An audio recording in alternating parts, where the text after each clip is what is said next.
আসসালামু আলাইকুম। বাংলাদেশের প্রধানমন্ত্রী মাননীয় প্রধানমন্ত্রী তারেক রহমান ভারত সফরের সিদ্ধান্ত বাতিল করায় বাংলাদেশে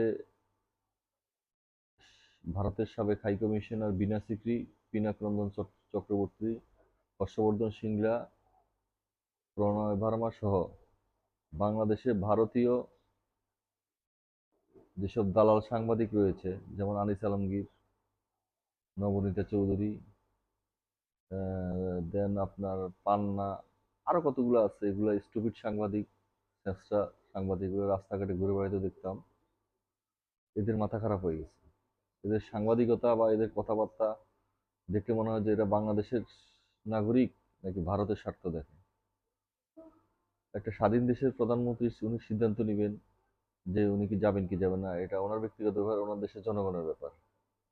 আর ওরা ভুলে গেছে বাংলাদেশের হাজার হাজার মানুষকে হত্যাকারী, যারা বাংলাদেশের খুনি আসামি, সাজাপ্রাপ্ত আসামি, তাদেরকে ইন্ডিয়া প্রশ্রয় দিচ্ছে, তাদের মদদ দিয়ে মিডিয়াতে কথা বলাচ্ছে।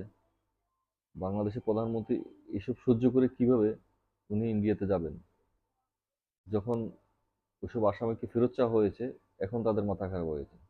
আমার সবচেয়ে খারাপ লাগে এই দেশে বসবাস করে যেসব সাংবাদিক, তথাকথিত সাংবাদিক, সিনিয়র সাংবাদিক, তথাকথিত সাংবাদিক ভারতে দালালি করে বেড়াচ্ছে। সরকারের উচিত এই সমস্ত সাংবাদিককে দ্রুত আইনের আওতায় আনা এবং দ্রুত তাদের বিচারের ব্যবস্থা করা, অন্যথায় এরা মাথায় উঠে যাবে এবং দ্রুত সরকারের ক্ষতি করে ফেলবে। সরকার সেটা টেরও পাবে না। ধন্যবাদ সবাইকে।